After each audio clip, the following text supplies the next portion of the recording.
This episode of the Miss Spots podcast is brought to you by Amazon Prime, the amazing service from Amazon that allows you to get free 2-day shipping on nearly every item available on their website, plus access to Amazon Prime Music and Prime Video service with tons of movies and TV shows, including the acclaimed original series Transparent starring Jeffrey Tambor.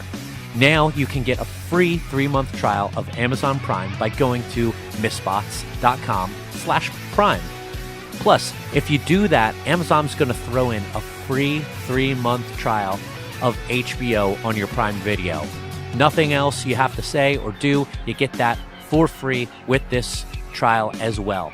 That way you can catch up on Game of Thrones, Westworld, or you can watch anything from HBO's amazing back catalog, like The Sopranos, The Wire. It's all there for you. After your trial, you can pay just $99 for the entire year of Prime. Trust me, that sounds like a lot, but as a Prime member myself, that money more than pays for itself in just 2-day shipping after just a couple of months. So head over to missspots.com/prime right now and try Amazon Prime for free for 3 months and join what practically everyone should be a part of, Amazon Prime.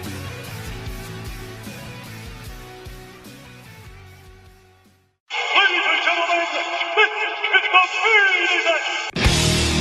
It's time to play the game. Time to play the game.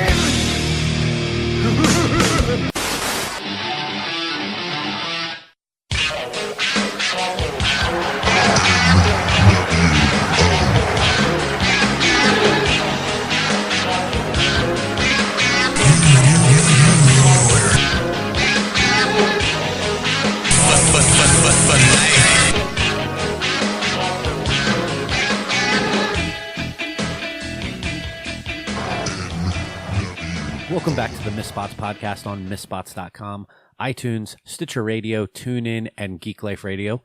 My name is Mike, and with me as always is the Pete Gas to my Joey Abs. Here's Kevin. And all these years later, I would take all 3 members of the Main Street Posse as the commissioner of SmackDown over Shane McMahon any day of the week. Any day. Any day. And who would have thought I would They say have less that? annoying theme music. Less annoying everything. Less annoying everything. I mean, can't you just see, Commissioner Joey Abs? Commissioner Abs. Commissioner Abs. I think it would be wonderful. Anything better than Shane McMahon. Anyone but you, Shane. Anyone but you. All right, so we got a lot to talk about on this episode. We have the Raw 25th anniversary show. We have SmackDown Live. We have, and they're the go-home shows to Royal Rumble. We have NXT TakeOver. And you know what? Do you want to just address the elephant in the room and just talk quickly about Enzo? Yeah, go right ahead, please.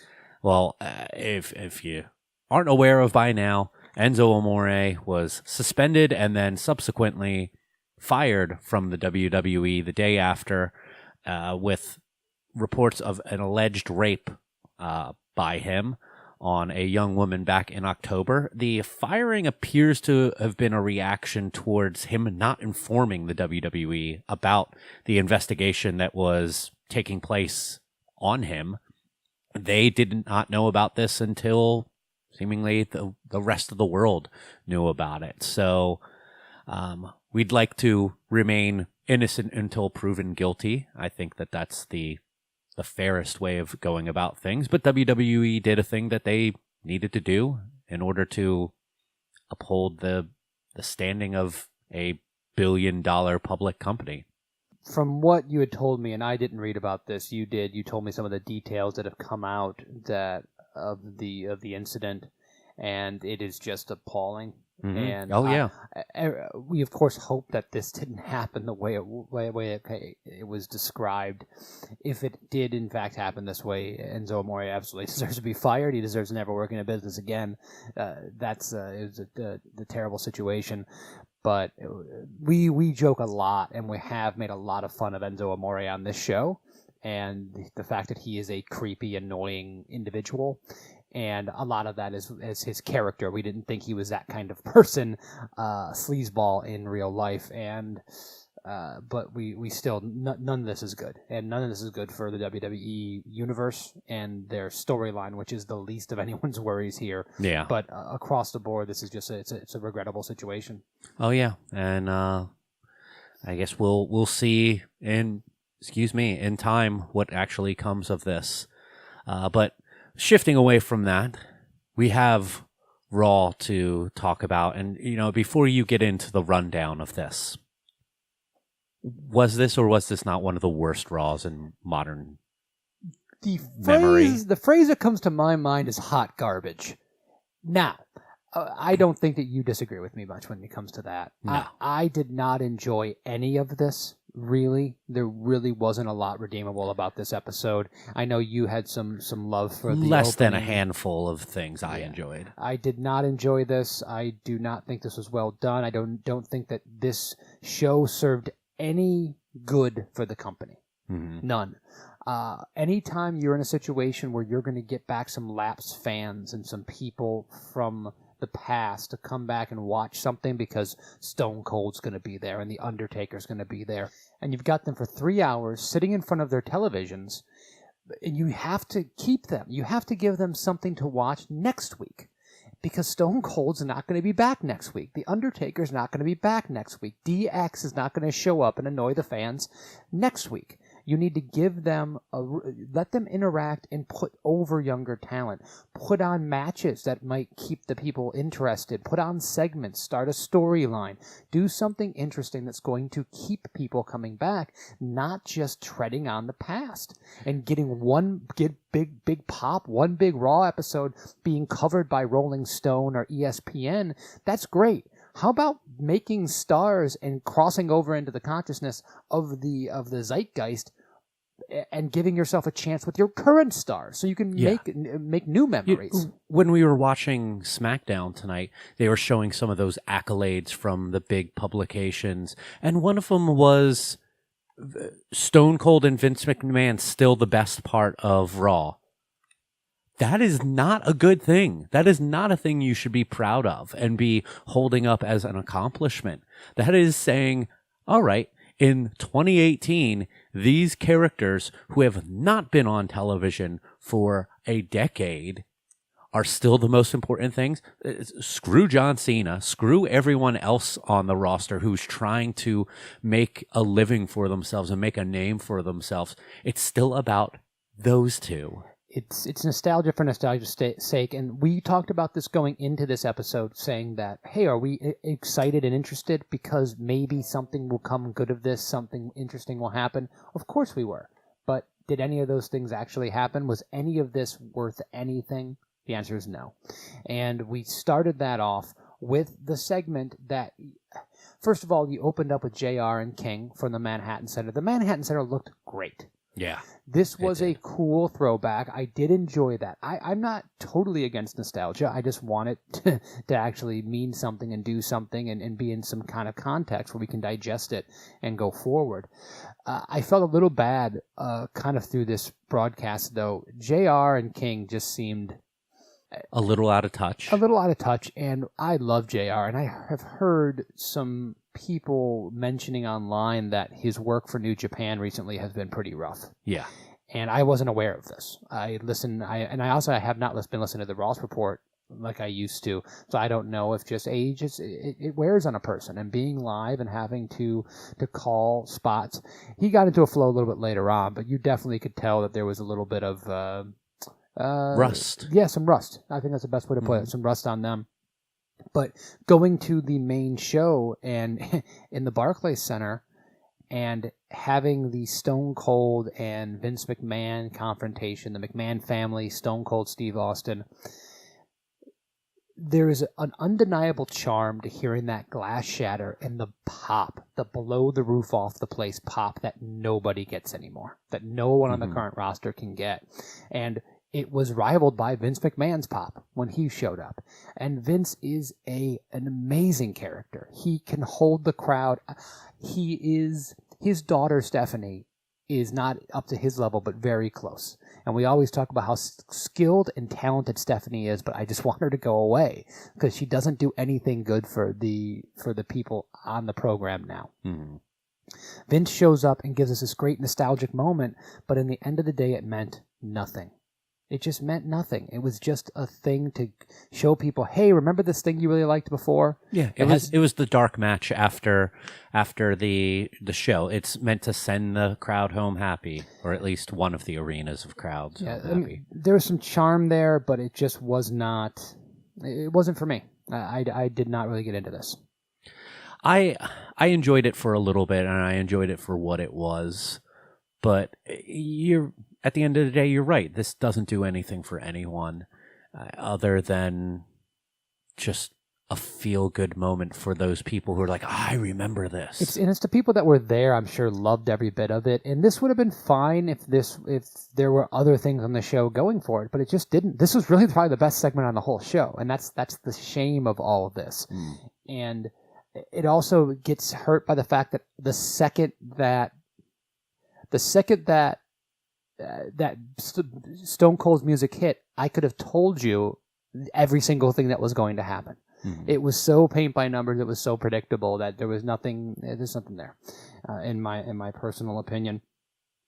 What followed was the beginning of very lackadaisical and poor wrestling across the board. Short matches. The only longer match we got was this pointless 8-woman tag match, which is a variation of these matches we've been seeing for, it feels like decades now, of matches with no consequence whatsoever, where we have haphazard teams thrown together.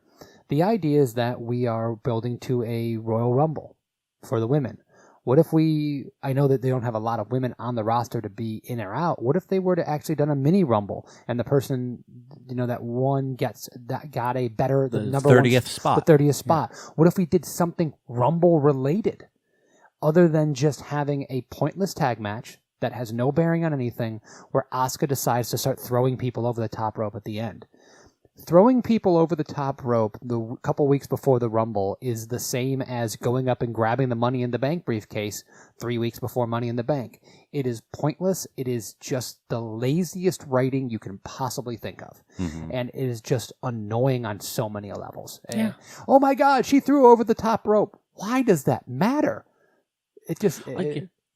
I'll jump over the top rope because, you know why? It doesn't fucking matter at this point in time. Yeah, so the women continue, you can tout all you want about the strides that the women's division has made, and they have. The talent is superb. They have all the ability, and they're set up to do the special things with the WWE, but they continue to not make the best of it. They don't make the best of it in any way, shape, or form. No, I don't even remember how the outcome of this match was. I believe Sasha Banks submitted somebody from the heel side. Okay. I did. Oh, yeah, Foxy. Yeah. That's it. Yeah, something like that, after some shenanigans on the outside. But that's the thing. It did not matter at all. And you know what else didn't matter at all? Segue was the next segment with The Undertaker. Ugh.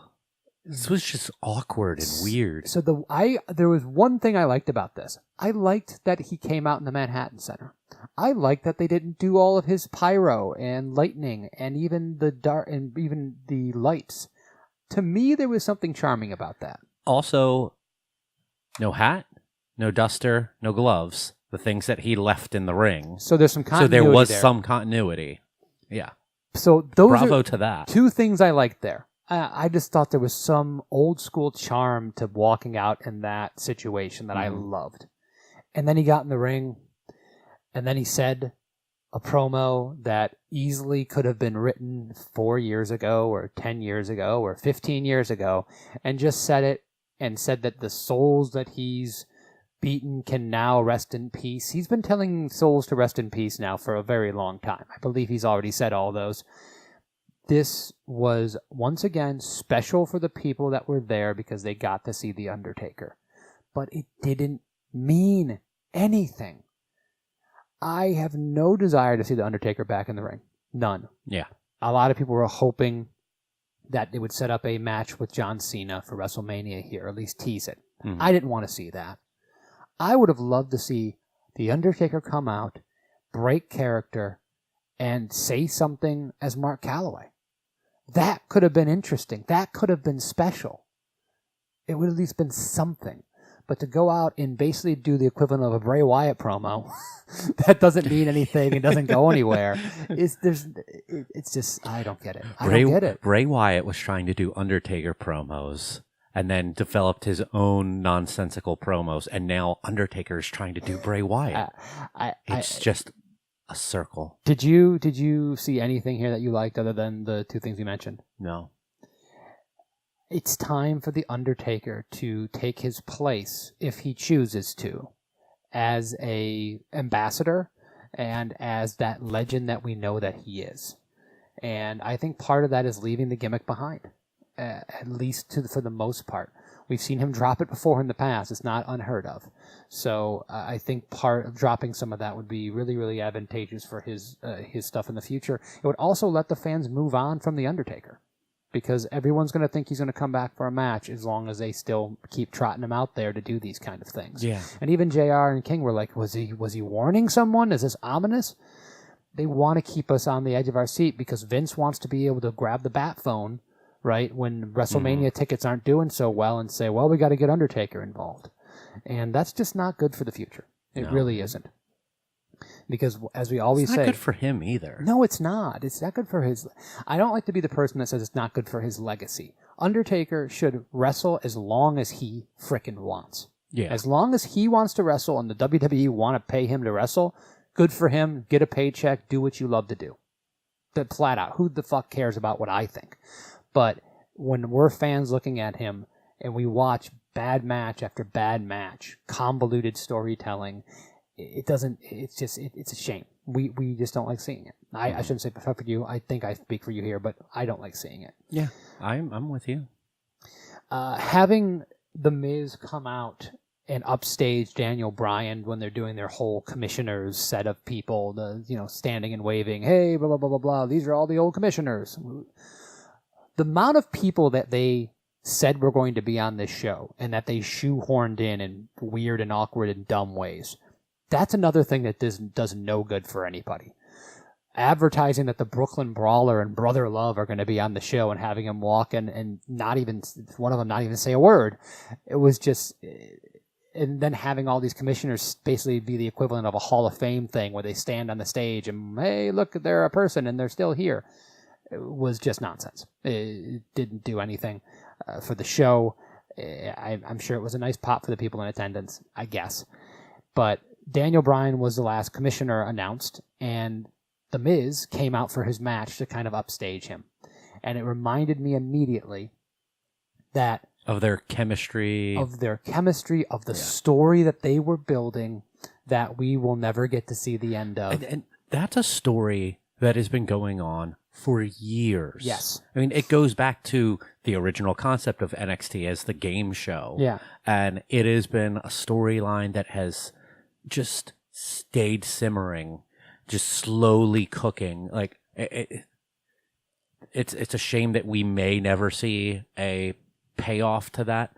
But man, those two work off of each other so well. It makes Shane and Daniel Bryan's rivalry looks so stupid in comparison. And if Daniel Bryan is going to get into the ring with someone, it certainly shouldn't be Shane McMahon. And if he's not going to get in the ring with someone and needs to find a proxy to fight somebody, it certainly shouldn't be Shane McMahon.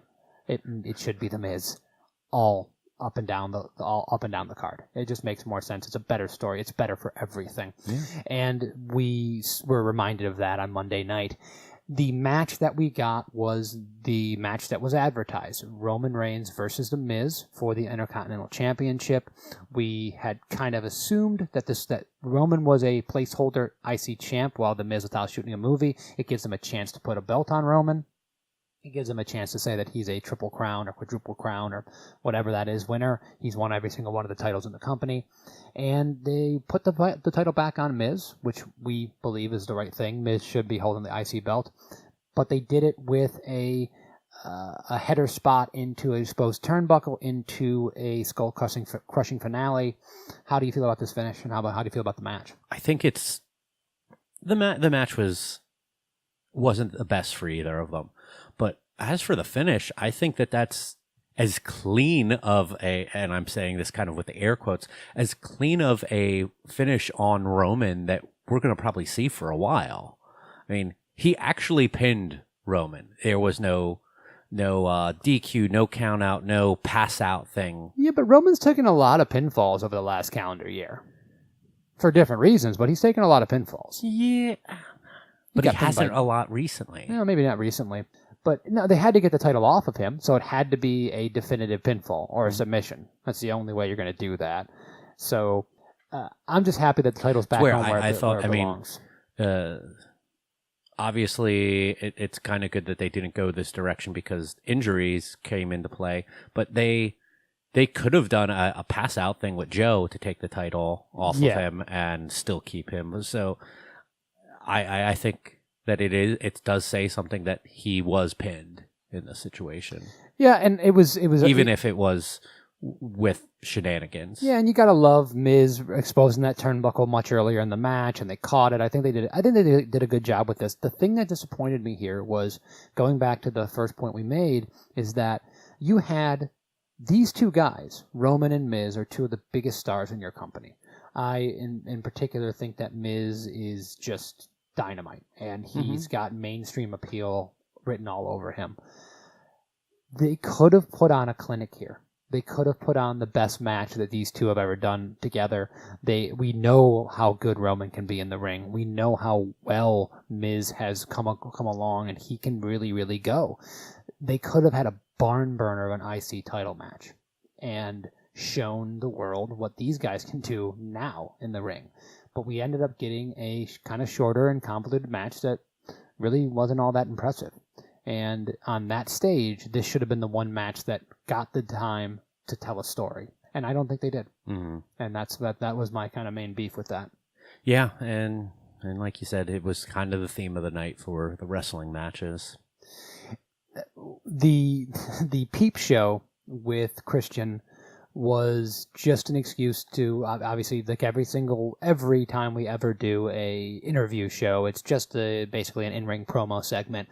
The one thing that I really did like about this particular one is how intensely Jason Jordan was booed. Yeah. Jason Jordan where he is right now is the result of good booking. It's a result of good storytelling, and it's been the result of Jason Jordan playing his character very well. He is built like a Greek god, right? He's a good-looking guy. He has physical charisma in the ring. He is already developing past that kind of hot tag mentality that he had most of the time he was with American Alpha. He's got all the tools, but he is unlikable. He is unlikable as a person in the way that he's presenting himself and the way he's being presented by the WWE, and the fans are buying into it. I love this. I really did enjoy it, through all of his sniveling comments, and then to go, and by the way, my dad does not suck. That was perfect, because even the crowd does not really think that. Of course. But to go against the chant that they love to do, you're going to get them even more riled up against you. Yeah, I thought that he did a good job here. And he has been week after week getting better and better. Big fan of what's going on with Jason Jordan right now, and fine with the very predictable in a lot of ways with Seth missing whoever it was, Cesaro or Sheamus, and hitting Jason Jordan with the knee to tease some discontent between the two of them. Very happy with that. Very happy with the Bar's reaction by the crowd. They popped for them big when they showed up. At some point, those two are going to have to split up, and we're going to hope that Cesaro gets a chance at a singles title. I still think Cesaro's a mid-carder at this point, probably for the rest of his career to a certain degree, just because of his last world title run was so lackluster. But both these guys still have a lot to give. His last world title run? Yeah. Oh, I thought you were talking about no, Sheamus' last world title run. Okay, sorry. But I just want to keep these guys together. I love. They are getting more over with the crowd. They're continuing to get those respect pops, but still get booed in the right way. They're just doing a great job with what the material they have. And overall, this was to me the best segment of the show. I think it served its purpose. It progressed a storyline. It was the only thing that had any kind of continuity across the board. The next segment with the actual match at the Manhattan Center with Matt Hardy, and Bray Wyatt. why did we get this match? Why did we get a match that lasted 4 minutes? Why did Bray go over? What is happening? We know how bizarre Matt Hardy is. We know how bizarre this whole situation has been with him and Bray Wyatt, the most comical two characters that you can think of. Are they just doing this now to screw with us? Is this all meta at this point? What were they thinking putting these two in this match with no stakes and no nothing? And to add in the fact that JR and King seemed genuinely confused about what was going on. And that, or at least Jerry did, mostly. Like, I felt like he hasn't watched the program in the past 2 months and goes, what is Matt Hardy doing? Why is he doing these things? This was a weird match that, like, this is something that we thought that we would see as a match for the pay-per-view. And yet, no, we get it on this weird episode of Raw, and it's done quick. Like, and by the way, I'm not every single thing has to play out in a pay-per-view. It's fine to do these on Raw, but for no stakes, for no nothing, I don't get it. I don't understand anything about what's happening there, and it was a letdown. There was nothing to sink your teeth into about getting these guys in the ring together, which is a shame because I like both guys. Having Chris Jericho do his list shtick with Elias was cute. It was funny. He is the most recent of the legendary superstars, right? And when he left way over. He reinvented himself again, his scarves, his list, all this stuff. And I love Chris Jericho. Mm-hmm. And I thought that considering what they had him do, having him do it with Elias and the way he did it was perfect. It was great. Yeah. But not capitalizing on what he's been doing in New Japan and the character that he's brought to the table there and the viciousness and the way that he is being portrayed, which seems to be revolutionary to so many people. And to not at least tap into that a little bit seems to be a mistake.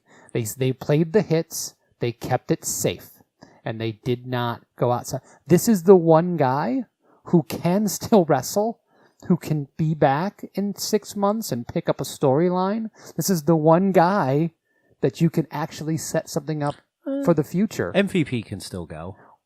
Okay, but he was an afterthought in this whole thing. Yes, that's true. And Triple H obviously can still wrestle, and you can always bring back Billy Gunn, but in realistic terms, we're probably not going to see those guys. Mm-hmm. Chris Jericho will be back. They could have sowed some seeds. They could have done something here. They didn't have to play it safe, and they played it safe.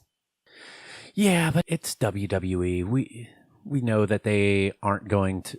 They're not going to. They let Jericho wear his New Japan shirt, and that was the closest thing they were going to allow to get anywhere close to there. They were going to have their Chris Jericho come and do this because, as far as they're concerned, the Chris Jericho in New Japan doesn't exist. Yeah, but that continues to be their Achilles heel. That they will not capitalize on success from other places and then make it their own and then do something more creative with it. And it's one of the reasons why their creative is so stagnant that they have to bring back these stars from yesteryear to do these things and pop these kind of ratings. The interaction between Elias and John Cena, this was another good part of the show. This was one of my favorite parts. But this was another thing that furthered or started an actual storyline with current people. And it was done well. I think that the interactions with Elias and John Cena could be leading to something good. I think Elias being in the same ring with Cena is a definite good thing for his character. He's been very aimless other than going out and playing his guitar every week. The low blow, the guitar shot, hitting his finisher on Cena. We know where this is going. Yeah. It's going to go the same place that it went with Bray Wyatt and the same place that it went with Rusev. And the same place that it went with Baron Corbin. The same place it goes with everybody. And you're on your back. Yeah, but in each of those people, by the way, did not become bigger stars because of it. They actually, I think it is a good argument that every one of them was hurt by their feud by the end of that feud, was more marginalized and did not take the next step. At least did not take the next step after those feuds. That's a valid argument. Yeah. So, but I have hopes for them being able to pull something interesting out of Elias and John Cena. I even enjoyed John in this. Like, we didn't get too much of his shtick. You got Elias cutting him off really quickly and then being like, let's go. All right. Yeah. And I like that too. I do agree with you on that. The tag match that the Dudleys ended up interrupting because it was thrown out with Titus Worldwide and Beauty and the Man Beast, which I still think we should be using that name because it's amazing. Yeah. This was just another bit of dreck to me, because the Dudleys come out and they go to beat up Heath Slater and put him through a table, and at no point does Rhino try to help. In fact, he basically helps them do it. Yeah. The other three throw him into the ring. Yeah, all three of them, including his tag team partner. And also the fact that you've got 4 current stars with 2 guys coming down in the ring, and they don't just beat the hell out of them. The old guard always trumps whatever the people that are doing now. They're always better. They're always going to get the upper hand. And then for them all to be posing afterwards, after the Dudleys came down, basically interrupted everything they did, beat up the one guy's tag team partner, and then they all pose afterwards. Just stupid. It really was. Just stupid, guys. It's dumb. I know that everyone there got to say, Devon, get the tables. But, I mean, is that what we're really down to? Is just screaming catchphrases? You can just do that yourself if you want. You can just be at the arena and yell that, and then get it out of your system. They do it all the time during shows anyway. Yeah, I know. Yeah, this I was not a fan of at all.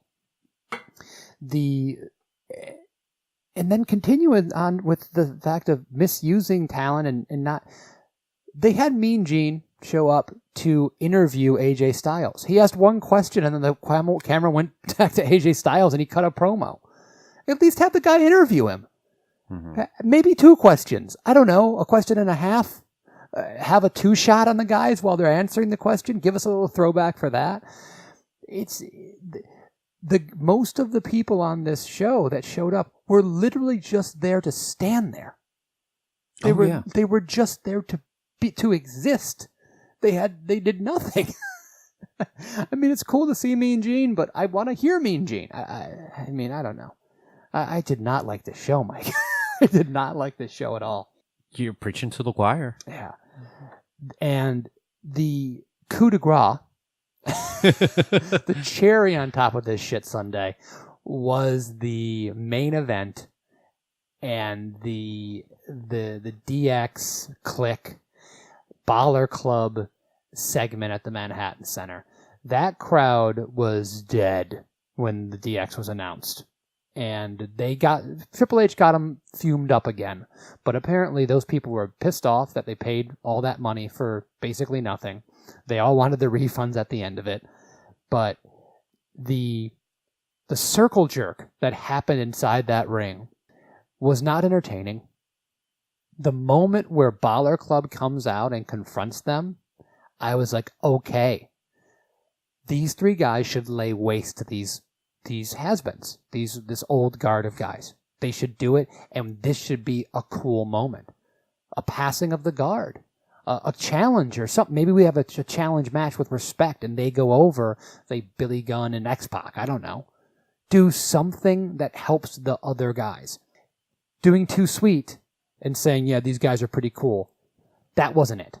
That wasn't enough. Mm. Not to mention the fact that our boys, the Revival, who a week or so ago come out and say they're professional wrestlers and that they are just the best at what they do and they're going to prove it and nobody in the back's going to tell them otherwise and they're going to get the job done. They come out and lose a match to Anderson and Gallows in like a minute and a half and then proceed to get the Ascension treatment, as I call it now, where you get beaten up by a bunch of has-beens and like that's supposed to be some kind of rub because you got to take a pedigree. Now you're okay. Now you're over. No, you made them look like chumps. You made them look stupid. And you took a group, 2 guys that already have an uphill climb because they don't have the look that everyone expects them to have. They're not as flashy. They've got the talent and the ability to be over, but they need help. And all you did was bury them 6 feet under. You know, the only thing they didn't do was throw them into a box and slap an NXT sticker on it. The Spirit Squad treatment. You know, this whole idea that they got the rub from being in there with them and taking those finishers. When in the history of professional wrestling has that ever worked and ever been true? When has Hulk Hogan ever dropped the leg on someone and put them into stardom? It didn't work with Earthquake. It didn't work with, countless other people. You're also talking about Hulk Hogan and Earthquake working together in a program. You're not talking about Hulk Hogan at his age now coming back and beating up a current-day superstar. That has never worked. There have been guys who have gotten over in losses to legends. That's absolutely happened. But this whole idea of just, hey, you're in the conversation, you're a big enough star to share that ring is nonsense.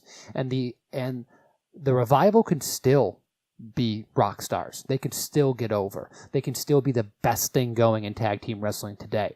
And if they do that, it will not be anything because of this. It will be in spite of this. It'll be, yeah. And everything they do is in spite of whatever the fuck they are trying to do. It is just ridiculous that you will not give one guy, one team, a chance to beat up a legend. Take out a guy, take out a team. It's just ludicrous. Remember when they did it with Randy Orton? Randy Orton beating up legends? It helped him at that point in time. Yeah, it can. There are so many ways this could have been done better. It did not have to go down this way.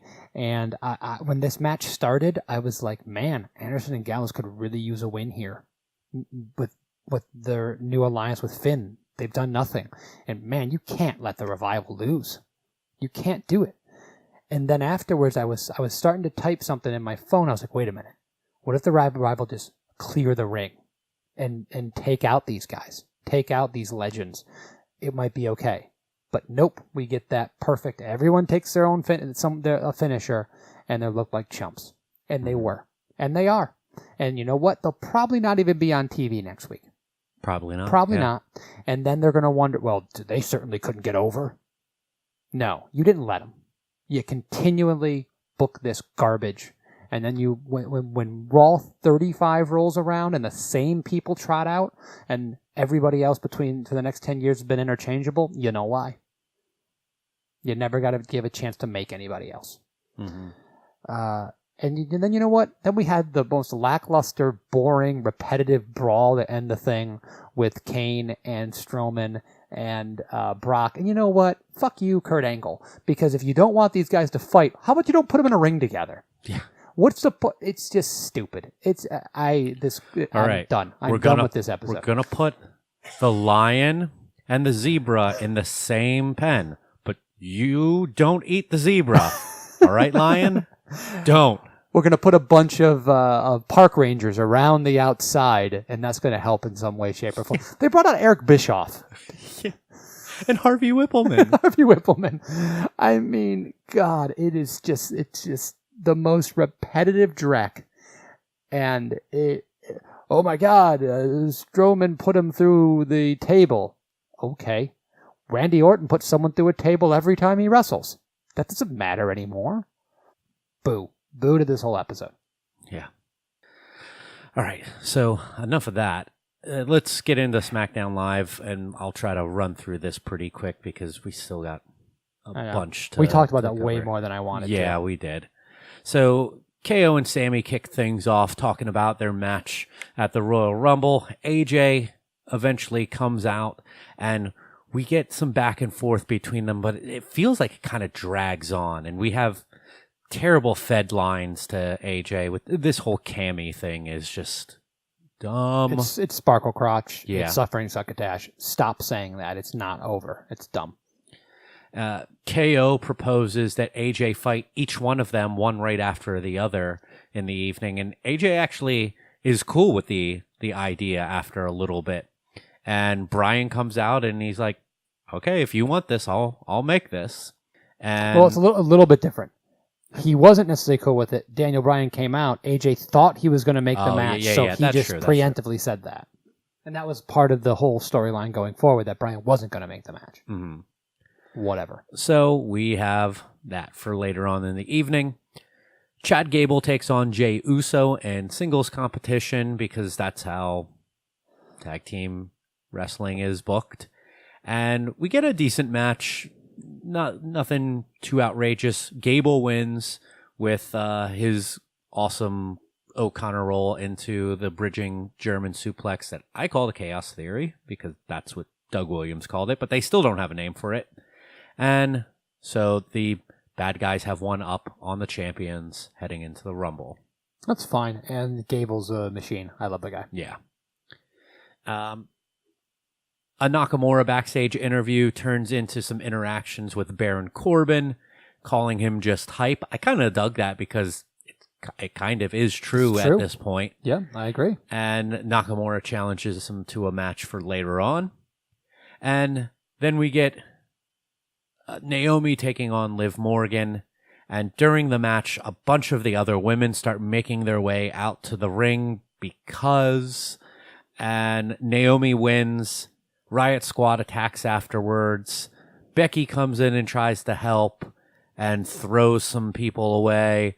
Then Natalya gets in there and Lana gets in there and Carmella, and it's just throwing people over the top rope once again. And then Charlotte comes out and wishes everyone luck.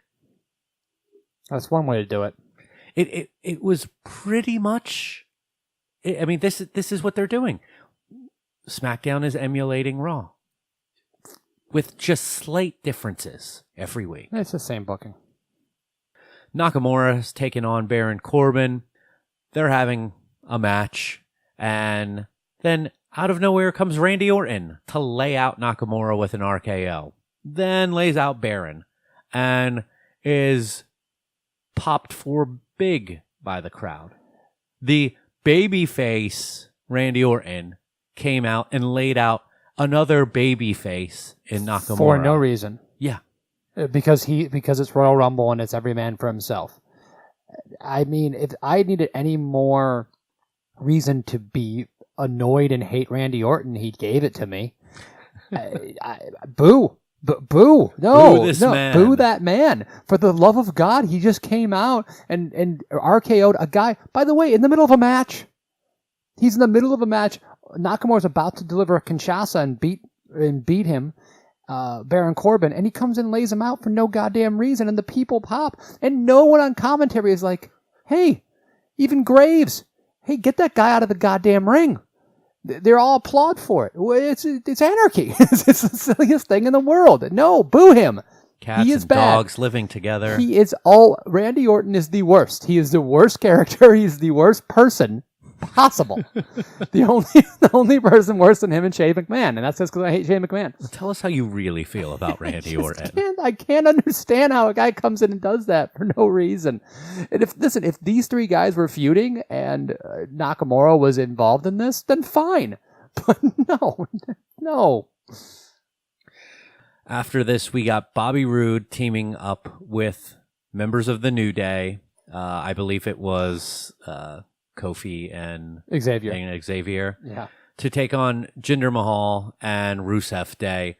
We had a little interaction between Bobby Roode and the New Day, where the New Day played up that they didn't know what Bobby Roode's word was. Babyfaces win. I was disappointed that we didn't get any singing, and we really didn't get any reference from Rusev about it being Rusev Day. Well, they didn't have the time, and they cut to commercial when he was walking down the ringside, I believe, or just before the match started. Well, as the match started, I guess you would say. And yeah, to me, this feels like, hey, we don't really want this guy to be cheered. Let's not highlight the things that make people cheer him. That's what it feels like. He's organically getting over. It's Wade Barrett. Yeah. He's organically over, we could switch plans and go with what the crowd is asking for, and a guy who has all kinds of charisma and they've dropped the ball with millions of times in the past. But no, we're just going to keep him in a dead-end comedy tag team, for the lack of a better term, and have that team pick a pin again. Yeah. And then we get the main events.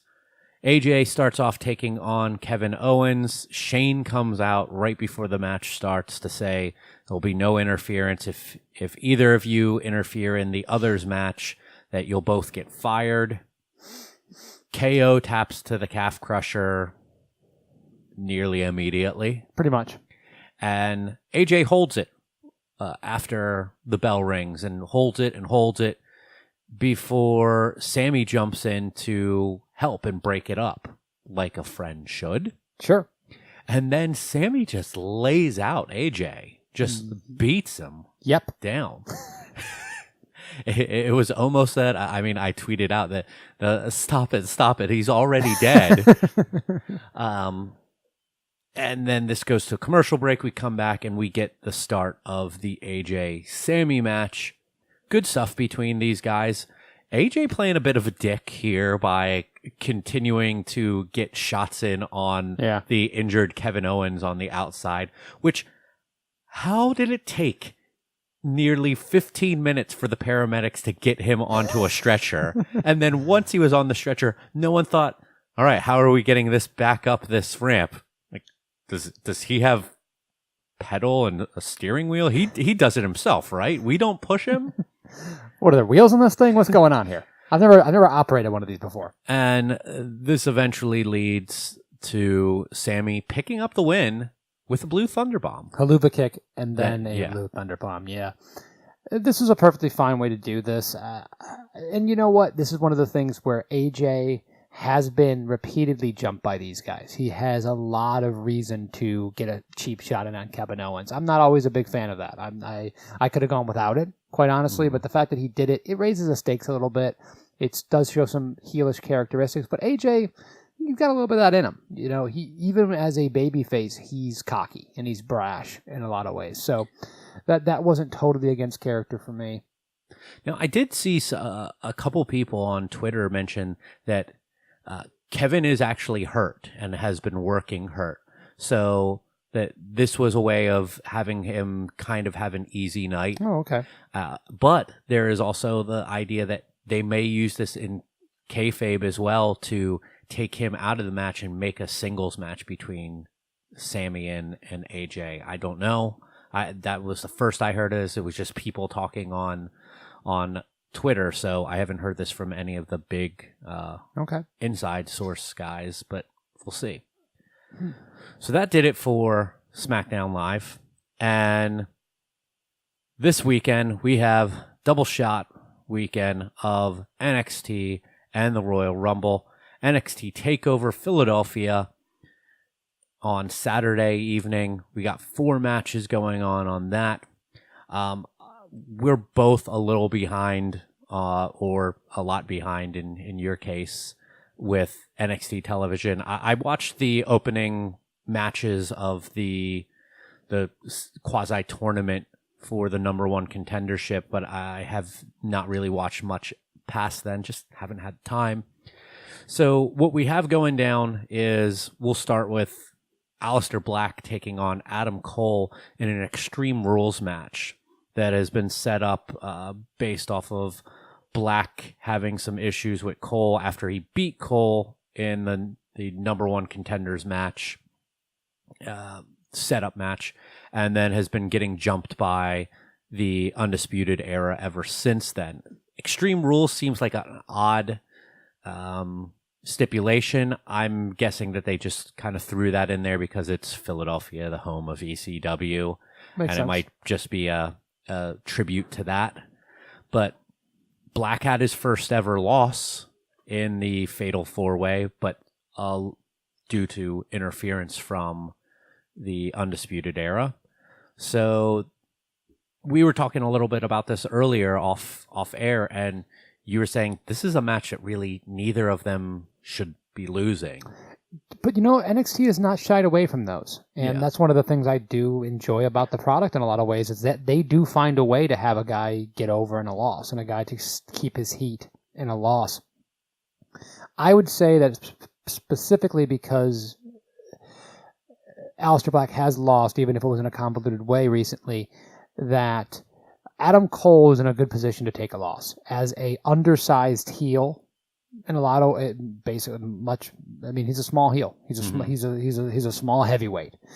He's in a position where he can take losses and absorb them. And I think he also has a character that's big enough, and the Undisputed Era is big enough in general, especially if they beat the Authors of Pain later on in the night or before that. I think that they will. That helps them to keep their momentum going. So I think that Adam Cole can absorb this loss probably better than Aleister Black can. But I think they see a lot more in Adam Cole down the road right now, at least in NXT, maybe not on the main roster, than they do with Aleister Black. At least I feel that way. So it's kind of a toss-up.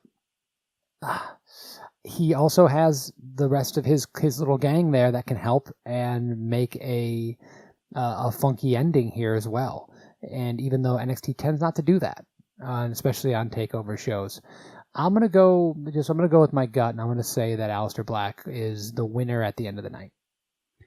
Yeah, everything that you said there makes complete sense, and I was kind of leaning towards that, but I'm going to, it's a new year, first predictions. I'm gonna try to get ahead of you early on, so I'm gonna go against you. Mainly, my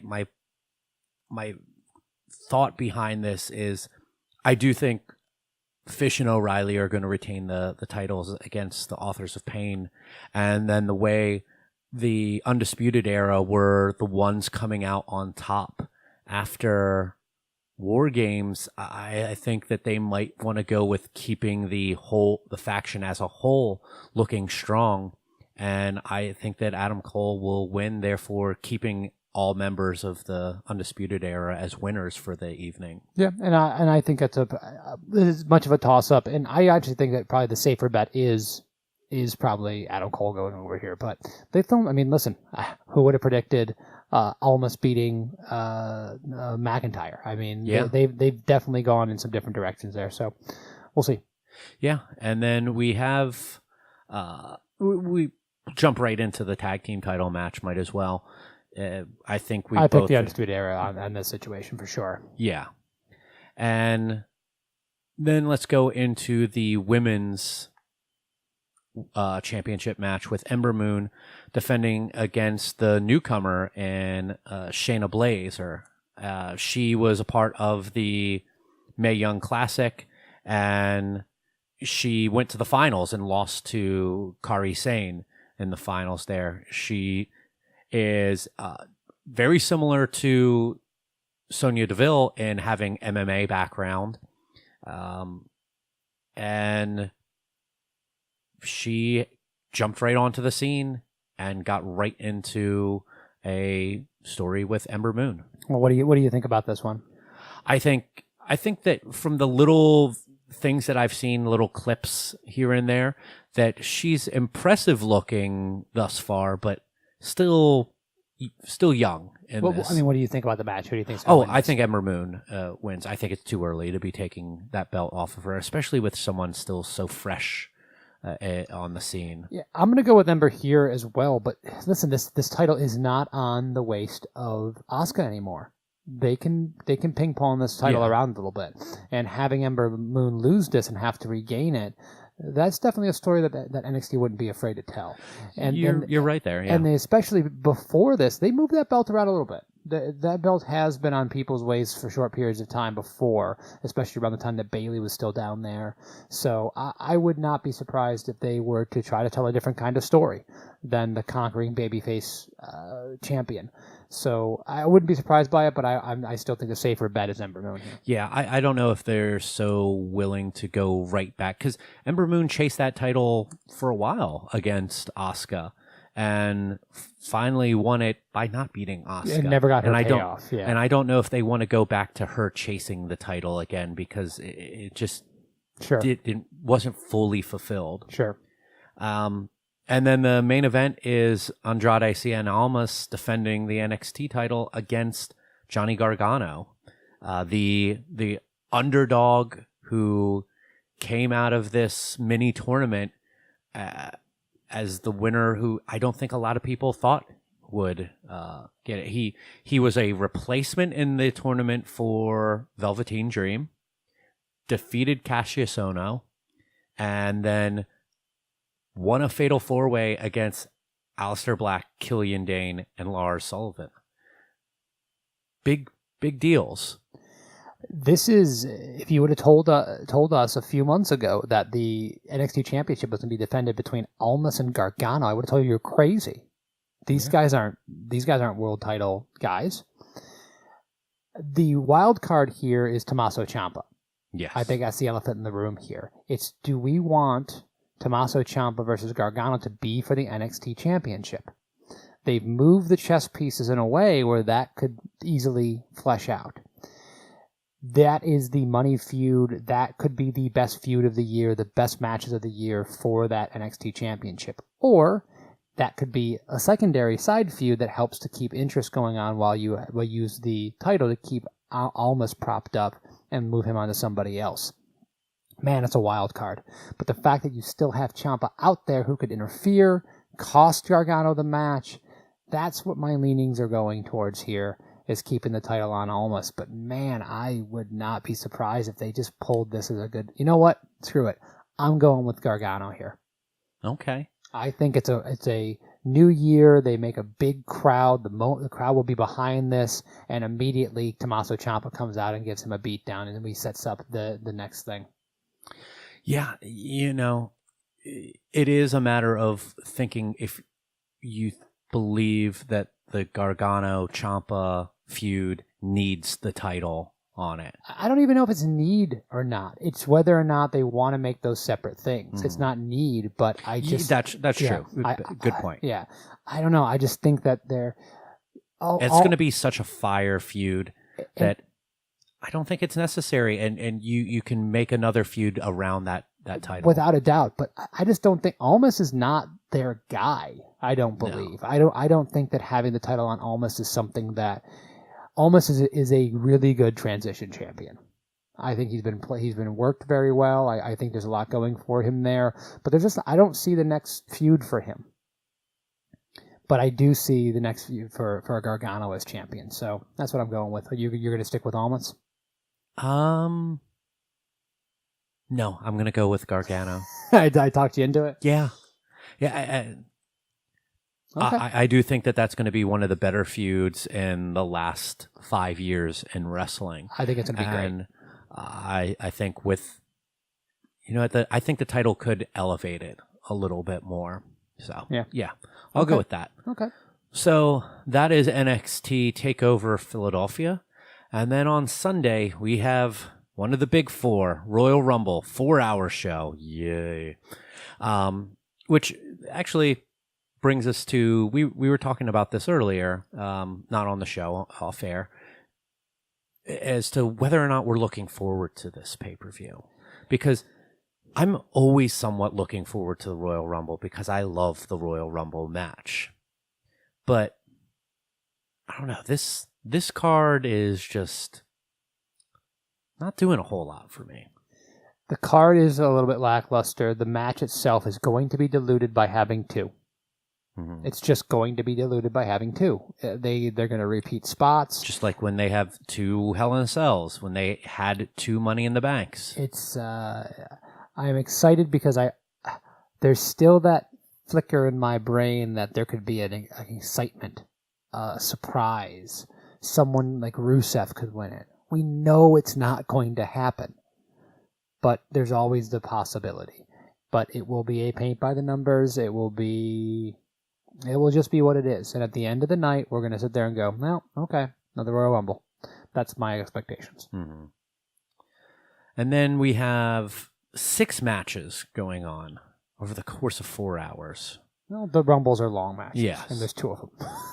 So we have 2 tag team title matches, and then the big belt matches, and then the 2 Rumbles. None of the secondary titles are on the line, and neither of the women's titles are on the line in any matches. The women's champions, for all intents and purposes, aren't going to be competing at all. At least the secondary champions are going to be, for the men, are in the Rumble. Yeah. So let's kick it off with the tag team title match from SmackDown Live. Usos against Gable and Benjamin, 2 out of 3 falls. This could go either way for me. We've seen some hot shotting of the tag team titles. It's gone back and forth. We had the fake out a couple weeks ago on SmackDown where it looked like the American Alpha 2.0 had won the titles. I'm gonna go with them. Gable and Benjamin. Yeah. I'm going with them as well. I think Usos are at the point to where they don't need the titles. And maybe about 5 months ago, I was saying I think that the Usos need the titles just to slightly legitimize their standing in the company right now. I don't think that they are New Day level for the tag team division, but they're certainly up there at this point where you know what you're going to get with them. You got a good hand with them, and that they're over with the crowd. And I think that this is an instance where you can put the titles on the newer team with hopes of building them up more with those belts. Okay. Then we get Seth Rollins and Jason Jordan taking on Cesaro and Sheamus for the Raw Tag Team Championships. I'm going to go with Cesaro and Sheamus here. Me too. Because this Seth and Jordan thing can't go on for much longer. I think that there's going to be something happens that Jordan costs Seth the match and they lose the titles, and then you get Seth and Jason broken off from that to have their own thing that hopefully isn't just the Mania match for them. But I see then you can put Cesaro and Sheamus up against the Club, the Good Brothers, or I think that would probably be the good thing because they're baby faces at this point in time. I think that's a good idea. I can also see, just for the next couple of weeks of television, I can see them having a miscommunication of some way, but they're going to get their mandated title rematch, right? And then that's where the real blow-up happens in their title rematch, and then over a couple of weeks going into that. So that would be my prediction too, the bar. That's a good one. AJ Styles defending the WWE Championship against Kevin Owens and Sami Zayn in a handicap match. If KO and Sami win, they will be co-champions. You got to go with AJ here. Yeah, I don't see them. I as much as I love Kevin and Sami, WWE has to know that you're going to kind of delegitimize your title if you put it on two people at the same time. It could be entertaining. They could do a good job. They could do some funny things with that. There's a lot of material that kind of writes itself if these guys are co-champions. And you always have the Daniel Bryan wild card here because Shane McMahon obviously wants AJ to be the champion at the end of the night, and we don't know where Daniel Bryan's loyalties lie. So there's a lot of story here to tell, but for me, it comes down to who's going to be the champion going into WrestleMania. AJ Styles makes a lot more sense than Kevin or Sami does, right? Mm-hmm. And there's a lot of time between now and then. Other things could happen, but yeah, I just think AJ is a safe bet here. Yeah, I'm going. Come with hell or AJ high water. Then probably the most predictable match of the evening, the triple threat for the Universal title: Brock Lesnar. Oh yeah. There's no other option there. We know who's taking that title off of him, and he's not in the match. Yes. Women's Royal Rumble match. Now, picking the winners for Rumble matches can be a bit difficult sometimes. Sure. We don't even know who all is necessarily in the Rumble matches, but for the women's match, who do you got here? Which one are you talking about? The first? women's match. Oh, for the women's match, yeah. The smart money is on Asuka. I think if you look at the field as it lays, if we are not going to get Ronda Rousey as a surprise entrant in this, I really don't want to see Ronda Rousey as a surprise entrant because, first of all, it does delegitimize your people that you already have on the roster in a lot of ways. And she's not going to be polished and ready for that kind of spot. And I think that down the road is a better time to introduce her, even though I do like the surprise aspect and the big pop they're going to get and the excitement that can come with it. To me, Alexa Bliss is the weaker champion of the two, so someone on Raw makes the most sense. Makes the most sense to win that. I don't think Nia. I think Nia is the big show.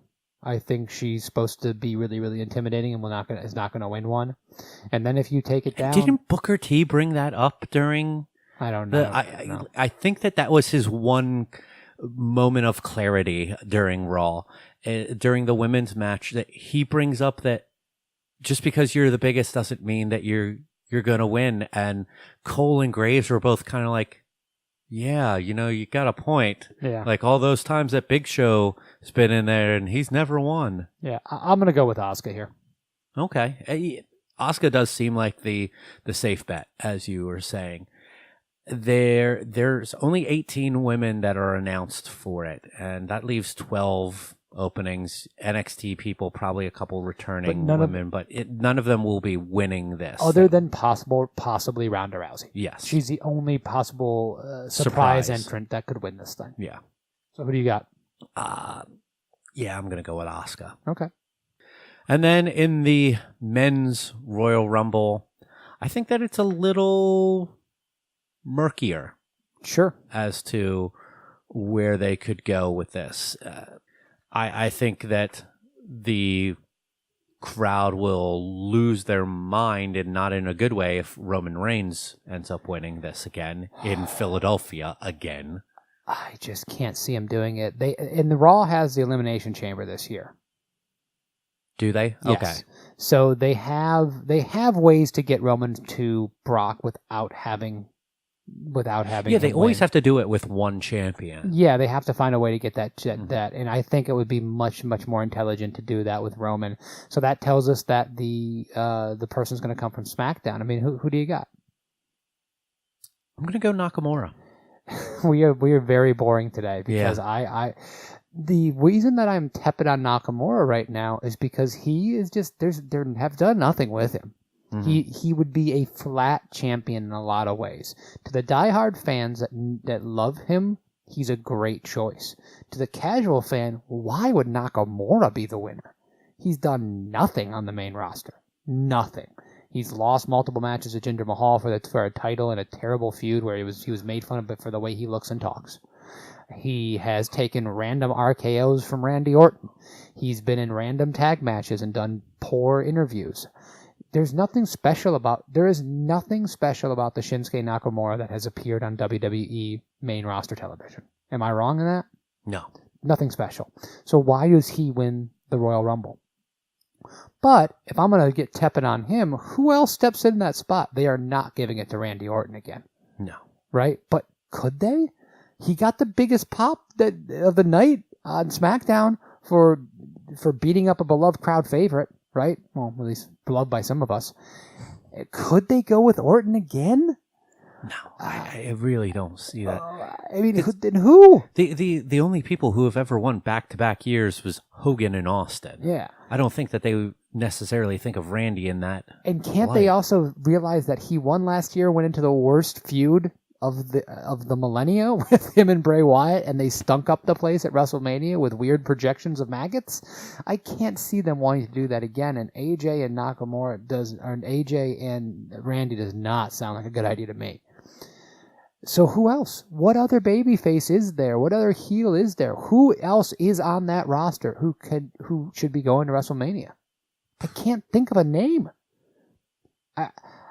We're going to be burnt out with Sami Zayn and Kevin Owens and AJ by that time, right? So who do they got? I don't know.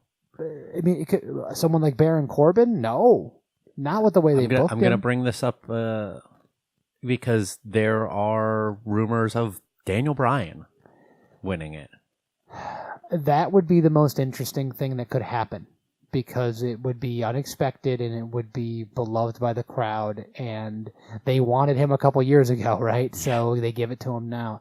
I just can't imagine. I don't think Daniel Bryan's wrestling. I don't know. I think that's one of the. I think that's CM Punk was rumored to be back for Monday Night Raw 25th anniversary. I think it's in that category of unlikely for me. Okay.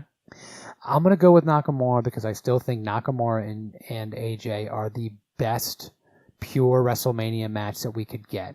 There was a idea that was floated by one of the guys from What Culture saying it should be a triple threat with Nakamura, Randy Orton, and AJ Styles. No. And that, I will say this, he laid it out in some very interesting, basically saying that it would be safer for Vince and some of the higher ups to have Randy involved in that. And Randy's a hell of a worker. When he's motivated, as they always say, he does really, really good stuff in the ring. There's some, and listen, for all the shit that I gave him for this thing, Randy's been as animated and as charismatic recently as he's been in a long time. I have to give him that. Maybe it's his hair. Maybe he just has to grow his hair out a little bit. And it's like he's like Samson, and his hair's longer, and he's good to go now. So even though I don't like how he's been booked, he definitely has seemed like he's motivated on his game. He's enthusiastic. He's playing the babyface better than he has in a long time. Yeah.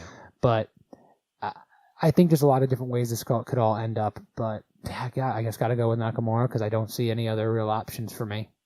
And we've just picked of the, 10 matches, we have one discrepancy. Yeah, that's true. Okay.